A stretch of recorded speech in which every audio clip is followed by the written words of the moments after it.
Hello बच्चों, welcome back. Chapter 6 आपके सामने लेकर आ गया हूं मैं, किरचॉफ के नियम तथा वैद्युत परपथ। इसमें हम काफी महत्वपूर्ण चीजें पढ़ने वाले हैं। 3-4 टॉपिक आज करेंगे बच्चों हम। सबसे पहला टॉपिक है आज का वैद्युत सेल। वैद्युत सेल क्या है बच्चों? वैद्युत सेल एक ऐसी युक्ति है जो रासायनिक ऊर्जा को वैद्युत ऊर्जा में बदलती है, यानी वैद्युत ऊर्जा में परिवर्तित करती है। ठीक है। और परपथ में धारा प्रवाह को या आवेश प्रवाह को निरंतर बनाए रखती है। बच्चों, अगर परपथ के अंदर हमने सर्किट के अंदर किसी सेल को लगाया है और स्विच को ऑन कर दिया तो उसमें धारा लगातार बहती रहेगी। ठीक है। तो ये क्या करता है? लगातार परपथ में धारा को बनाए रखता है। ये सेल कहलाता है। बच्चों, सेल में दो प्लेटें होती हैं, ठीक है, जिनको हम इलेक्ट्रोड या प्लेट कहते हैं। ठीक है। सेल में बच्चों क्या है? धातु की दो सेल के अंदर धातु की दो छड़ें होती हैं जिनको हम प्लेट या इलेक्ट्रोड कहते हैं। और ये दोनों प्लेटें किसी विद्युत अपघट्य विलयन में डूबी रहती है। विद्युत अपघट्य विलयन की विशेषता ये होती है कि ये आयनों में विभक्त हो जाता है, इसमें आयन्स बन जाते हैं, जिसके कारण आवेश इधर उधर एक प्लेट से दूसरी प्लेट पर प्रवाहित होता रहता है बच्चों। ठीक है। इसी को कहते हैं क्या हम? वैद्युत सेल बच्चों। ठीक है। नेक्स्ट टॉपिक है बच्चों आज का, सेल का विद्युत वाहक बल। सेल का विद्युत वाहक बल किसे कहते हैं? ठीक है, बड़े आसानी से समझिएगा बच्चों। देखो, सेल क्या करता है? सेल द्वारा, लिख देता हूं फिर अभी समझते हैं। सेल द्वारा एकांक आवेश को, सेल द्वारा एकांक आवेश को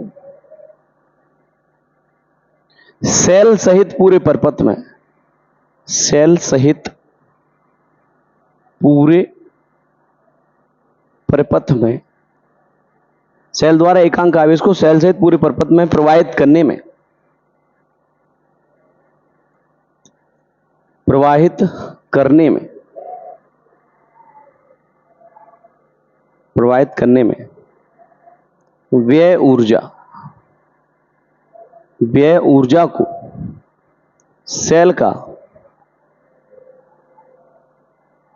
विद्युत वाहक बल कहते हैं। सेल का विद्युत वाहक बल कहते हैं बच्चों। ठीक है। यानी सेल द्वारा एकांक आवेश को सेल सहित पूरे परपथ में प्रवाहित करने में किए कार्य को सेल का विद्युत वाहक बल कहते हैं। बच्चों, सेल क्या करता है? यहां आवेश को प्रवाहित करता है। ठीक है। तो इसमें से आवेश जब जाएगा पूरे सर्किट में, यहां से यहां, यहां फिर यहां पे, अब बच्चों सेल के अंदर भी तो आवेश प्रवाहित होगा। तो अगर अब जो सेल के अंदर आवेश प्रवाह हुआ उस कार्य को भी इसमें सम्मिलित कर लिया जाए तो हम उसे सेल का विद्युत वाहक बल कहने लग जाते हैं। यानी सेल द्वारा एकांक आवेश को सेल सहित पूरे परपथ में, यानी पूरे परपथ में सेल सहित, सेल में भी आवेश प्रवाहित हो रहा है तो जो इसमें प्रवाहित करने में जो कार्य किया जाता है उसे हम सेल का विद्युत वाहक बल कहते हैं। ठीक है बच्चों। अच्छा, इसे ई से प्रदर्शित करते हैं। सेल के विद्युत वाहक बल को किससे प्रदर्शित करते हैं? ई से। इसे ई से प्रदर्शित करते हैं, इसे ई से प्रदर्शित करते हैं। ठीक है बेटा, इसे ई से प्रदर्शित करते हैं। और जो ई बराबर होता है W/Q0। और यहां से इसकी परिभाषा बन जाती है, सेल द्वारा एकांक आवेश को पूरे परपथ में प्रवाहित करने में किया गया कार्य सेल का विद्युत वाहक बल कहलाता है। अब बच्चों, यहां से फॉर्मूला बन जाएगा, हम ये कह सकते हैं, या फिर आपको और बढ़ाना है तो ऐसे बढ़ा सकते हैं कि यदि माना सेल द्वारा, माना सेल द्वारा क्यू आवेश को, माना सेल द्वारा क्यू आवेश को पूरे परपथ में प्रवाहित करने में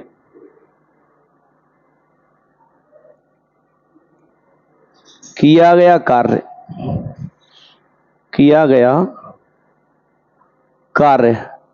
W है, तब विद्युत वाहक बल E बराबर हो जाएगा W/Q0। ठीक है। या Q माना है तो Q, E बराबर W/Q। और मात्रक इसका हो जाएगा जूल प्रति कूलम या वोल्ट। विद्युत वाहक बल का मात्रक भी क्या होता है? वोल्ट होता है। ठीक है बेटा। अब विभवांतर की बात करें, टर्मिनल विभवांतर की, तो बच्चों टर्मिनल विभवांतर क्या है? अभी क्या हो रहा था? सेल द्वारा एकांक आवेश को सेल सहित पूरे परपथ में प्रवाहित कर रहे थे, तब जो कार्य किया जा रहा था उसे हम सेल का विद्युत वाहक बल कहते हैं। लेकिन सेल द्वारा एकांक आवेश को परपथ के किन्हीं दो बिंदुओं के बीच में प्रवाहित करने में किया गया कार्य सेल का विद्युत वाहक बल कहता है, सॉरी, टर्मिनल विभवांतर कहलाता है। जैसे सेल द्वारा एकांक आवेश को, और ये सेल क्या है? सेल द्वारा एकांक आवेश को परपथ के किन्हीं दो बिंदुओं के बीच में, जैसे यहां से यहां तक आवेश को प्रवाहित करेंगे तो कार्य होगा, इसी को हम कहेंगे टर्मिनल विभवांतर, दो बिंदुओं के बीच का विभवांतर कहते हैं। ठीक है, तो हमने कहा परपथ के किन्हीं दो बिंदुओं के बीच आवेश को प्रवाहित करने में किया गया कार्य टर्मिनल विभवांतर कहलाता है। ठीक है बेटा, इसे V से प्रदर्शित करते हैं, V बराबर W/Q, यानी वही बात, यदि Q आवेश को पूरे परपथ में प्रवाहित करने में किया गया कार्य W है तो V बराबर W/Q, V बराबर W/Q। इसका जो मात्रक है बच्चों वही सेम होगा जूल प्रति कूलाम या वोल्ट, जूल प्रति कूलाम या वोल्ट, ये भी सेम मात्रक होता है बेटा, या वोल्ट। ठीक है, नेक्स्ट टॉपिक देखेंगे, सेल के विद्युत भागफल E तथा टर्मिनल विभवांतर B में रिलेशन देख लीजिएगा।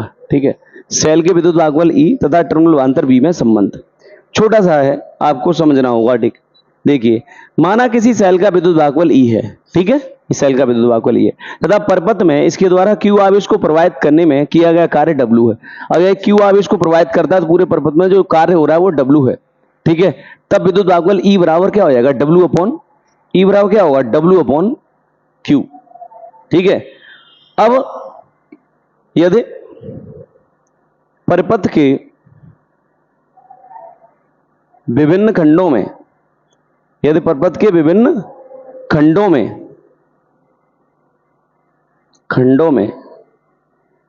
Q आवेश को,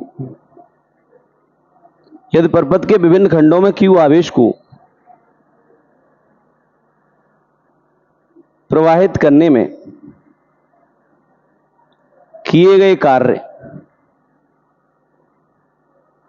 यदि परपथ के विभिन्न खंडों में Q आवेश को, जैसे परपथ के विभिन्न खंडों में Q आवेश को प्रवाहित करने में किए गए कार्य, जैसे मान लो यहां से यहां तक कार्य W1, यहां से यहां तक कार्य W2, यहां से यहां तक W3 और यहां से यहां तक W4, ऐसे ही बहुत सारे W5 W, यानी ये अलग अलग होंगे। यहां से यहां तक एक खंड में किया गया कार्य, यहां से यहां तक का, यहां से यहां तक का अलग अलग।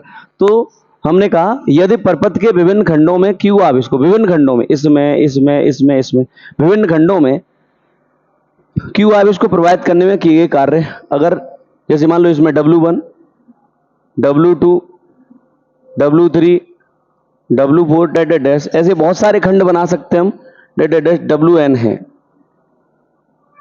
तब हम कह सकते हैं बच्चों क्या, E बराबर W की जगह पे W1 plus W2 plus W3 plus W4 plus WN ऐसे करके बच्चों ओवरटे Q, क्योंकि Q आवेश को प्रवाहित करने में किया गया कार्य, यहाँ W1, W2, W3, W4 ऐसे बहुत सारे ये जो विभिन्न खंडों में कार्य होंगे जो कि टोटल कार्य W के बराबर होंगे, जो कि सेल द्वारा आवेश को प्रवाहित करने में किया जा रहा है। वो जो कार्य होगा वो इन छोटे छोटे कार्यों के बराबर होगा कि नहीं होगा, है ना। तो अब मैं कह सकता हूं W की जगह पे W1 plus W2 plus W3 plus W4 ऐसे कह सकता हूं।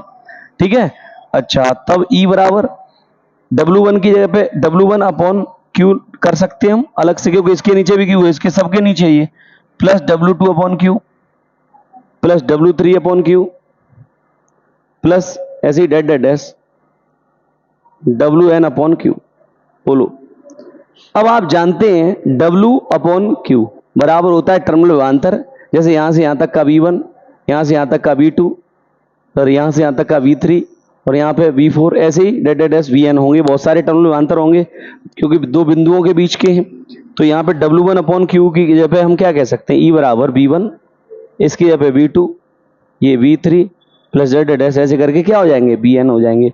और यही बच्चों विद्युत भागफल E तथा टर्मिनल विभवांतर B के अंदर रिलेशन है बच्चों। ठीक है, तो मुलाकात होगी नेक्स्ट वीडियो में, सेल का आंतरिक प्रतिरोध और उसको प्रभावित करने वाले कारक और सेल के विद्युत भागफल E टर्मिनल विभवांतर B तथा आंतरिक प्रतिरोध स्मॉल r में संबंध, इन डेफिनेशंस को, इन डेरिवेशंस को लेकर आएंगे। नेक्स्ट वीडियो मुलाकात करेंगे, देखते रहिए, बाय बाय, टेक केयर।